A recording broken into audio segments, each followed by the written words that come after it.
Hello everyone, and welcome to another game of World of Warships. Today it's one of my replays, and I'm in the Harekaze, a tier 8 Japanese destroyer. And I'm on the map north, in a standard battle. Yeah, unfortunately it's a standard battle. There is one carrier, but it's tier 6, and there is only one destroyer, and there is one enemy raider, Aetam. Now, so far I've launched some torps towards the enemy, and I even got a torp hit, but nothing too exciting has happened. Then again, it's a standard battle. Usually nothing too exciting happens in a standard battle. The problem is I can't really push through this channel or anything like that. I mean, I have a raider there, but it's way too risky. Usually this is not the greatest position for destroyers in a standard battle. I would much rather be, I guess, in the 1-2-3 line, where there is a lot of open space where you can do a lot of spotting and you can torp without islands being in the way. But the thing is, I've spawned on this side, so obviously I took a peek, and right now I think I'll stay here for a little bit longer. I have my division mate here in the Cleveland, and I might be able to provide a smoke screen at some point. So that would be rather useful. And while the enemy raider is here as well, it does take a little bit of time to switch sides. Also, the enemy destroyer was last seen around here. So it would take just way too long, I feel like, to go like to the 2 line and then push in and try to pop the ships over there. Not to mention that I also have to be careful because there's a carrier.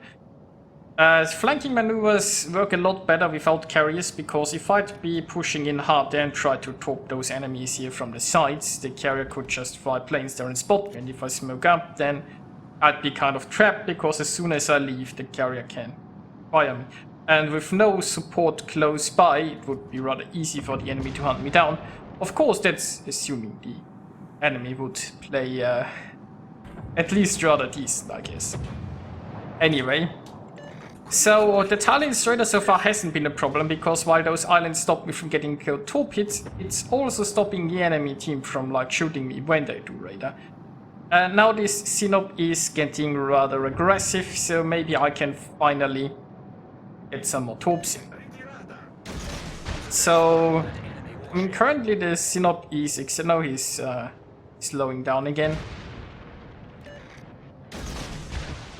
Well, I've got some torps on the way. We will see what that Sinop does, if he's accelerating again, if he's going full reverse. I mean, the Sinop isn't that healthy anymore, so I kind of don't expect him to go charging full speed ahead. But, you know, we will see. It looks like there is one torp hit from the first salvo, and then probably one from the second salvo. And oh, yeah, that might just be enough there. There you go! Sinop's down. Now, so far, we are equal on ships. And, well, we don't really have much of a left flank. Our carrier should really be retreating also a bit up. I mean, he's retreating towards the safe side, so that's good. I would also potentially go a little bit more north if I was that carrier. But it depends how fast the enemy will push this flank. So there is the enemy destroyer. And I mean, not much I can do about it. He's outside of my gun range, so I couldn't even shoot him if I wanted to, and I'm raided again. So I think it's the 3rd time that the Tallinn has raided me. There was one at the start of the game before I started this replay, because, well, nothing happened. I was behind this island there. So, I mean,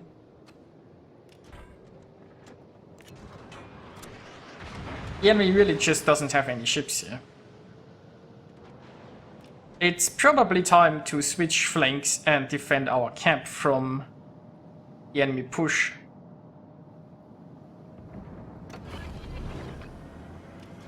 Now, I might even be able to use my smoke screen there to smoke up my Cleveland, because if the enemy is actually going to push hard here, then, you know, there aren't really many islands around that the Cleveland can use, and Clevelands don't really like to be in the open water against battleships.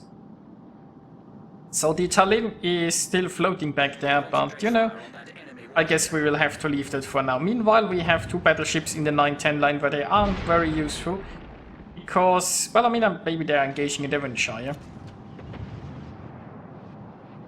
And one of them even got taken out.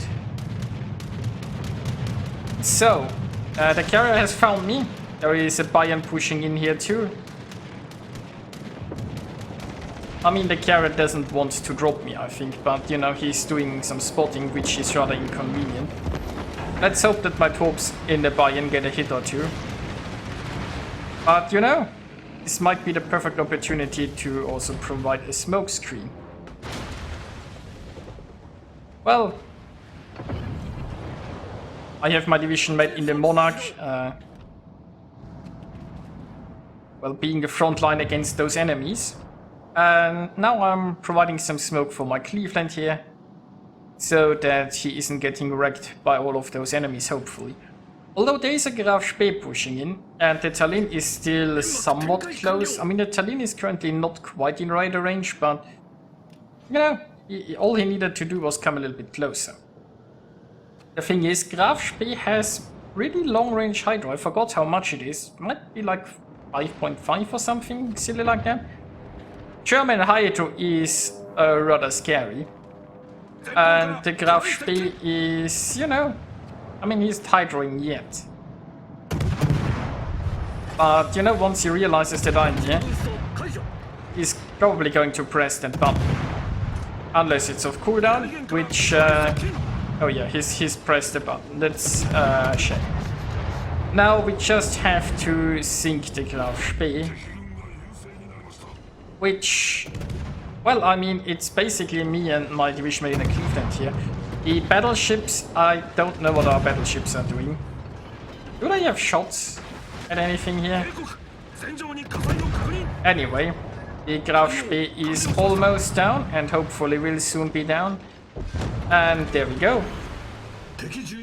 So I'm in concealment again. Let's try to torp a Bayern. Now, of course, the Bayern is not that close. There is a chance that the Bayern will start to maneuver and dodge those torpedoes. And unfortunately, my smoke is disappearing, which means my Cleveland is gonna be spotted again. It's not looking that ideal. The carrier is also coming back and, well, oh, just lost vision of the planes. Sent those planes home, or did we just lose? No,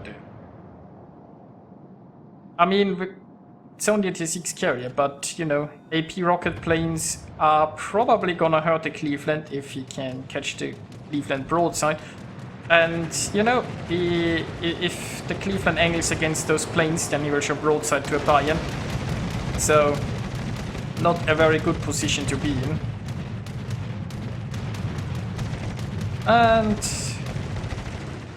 that King George is also getting involved, I'm afraid. So I could have another smoke screen in like 10 seconds. But for now, I'll just, you know, use my guns and help focus down the Bayern.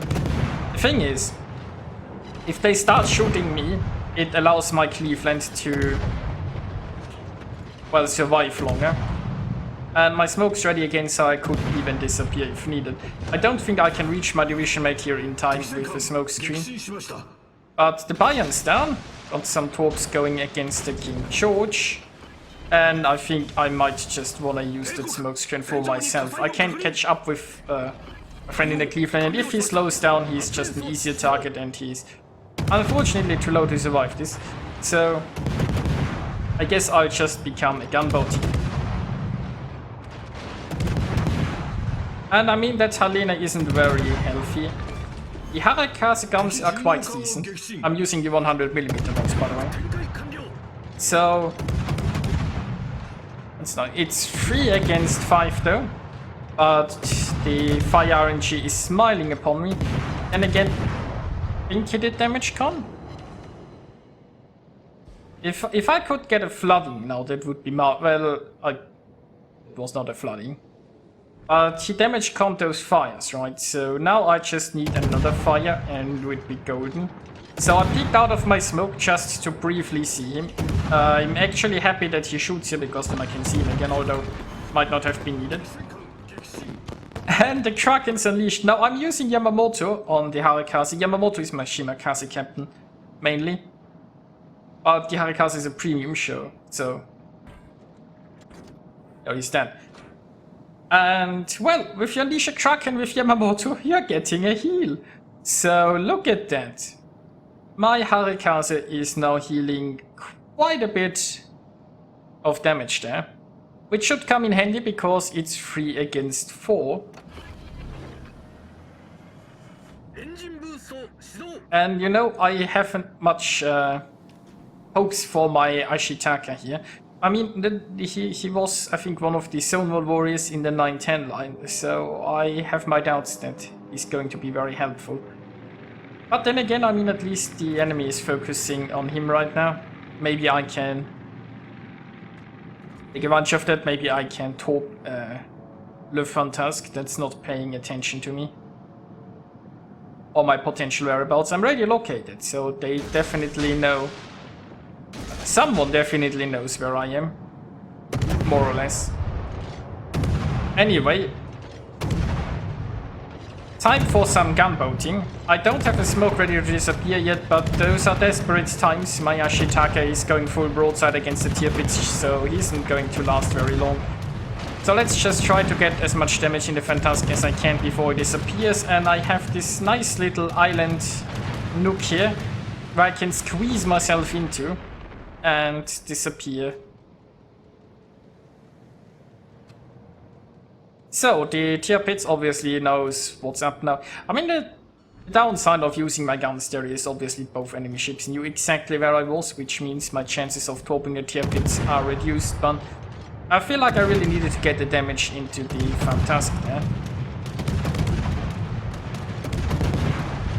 And now let's see if I can sink him. Well, turns out I can. Now his smoke screen is ready again, so I can hide from the tier pits. And, well, pretty healthy tier pits. The Ashitaka is down, nobody's surprised. And tier pits is called chicken attack. Doesn't seem like a very chicken tactic to charge a destroyer in his smoke though. But then again, who knows? I'm not an expert on chickens. Now he is getting closer here, and I have 2 torpedo launchers ready. The thing is, if I launch both of them right now and they miss, then I'm utterly screwed. So I'll only use 1 launcher. Now I'm detected 2.5 kilometers in smoke when I fire my guns. So I need to stop firing a little before he gets that close, just so I could have gotten a few more salvos off here. Now I'm just watching what my torps do, and I even got 2 hits. So I'm now confident that I can launch 1 more salvo without having to wait until he's closer, because 1 hit's enough, and I definitely managed to get that. So this brings us to a 2 versus 2, but we are also, well, we are behind 40 points right now. There is the carrier, probably gonna blind drop into my smoke, I guess. Thing is, there is a Devonshire. My carrier is going to spot Devonshire for me. Unfortunately, my smoke's soon going to be over. I can dodge those torps easily, I guess. I should probably already be shooting the Devonshire some more, because every damage I get into this counts, especially while I still have a smoke ready and he can't see me. Now I've got some torps also going towards him. Potential that he is using hydro. And I mean, even if he isn't, it's rather clear where potential torps are coming from. So the carrier is hopefully getting a good strike in. Oh yes, the carrier got a good strike in there. So this is no problem. Or this shouldn't be a problem for me to finish off the Devonshire. Here we go. So, that only leaves the carrier. Now currently we are ahead on points, but we aren't enough ahead on points that I can afford to sink, and I'm on pretty low health. Now you can't run away from a carrier, which is a bit of an issue, because if there was no carrier, I would just go dark sail towards a corner and happily win this game. But I can't hide from this carrier. So I have kind of 2 options. I can either go for the enemy cap and hope to win point. I mean, there isn't enough time, right? There isn't enough time to cap. But if I'm in their cap, I'm delaying their points gain, and maybe I can delay it long enough that even if I think we still win. And obviously I would just try to dodge and increase my distance from the carrier so the planes take longer to get to me. I guess I could have turned around and tried to run towards my carrier for some additional anti-air support. But the enemy carrier is charging.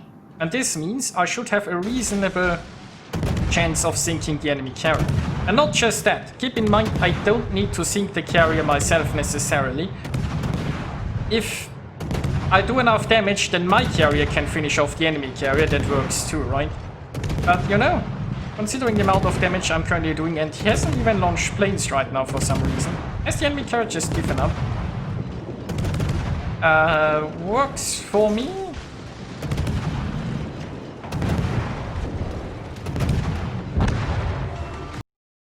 And that brings us to the results. I earned myself 2071 base experience, and I'd say that's quite a lot of experience, especially since it wasn't a domination game and there weren't any caps to take. So I've also achieved a Confederate, a Dreadnought, in a Harekaze, without a heal. Well, I got my Yamamoto heal, I guess. So a Kraken and a High Caliber, scoring 190,000 points of damage and sinking 9 enemies. This was a pretty fun game. I hope you enjoyed watching it too. And I'll see you guys next time.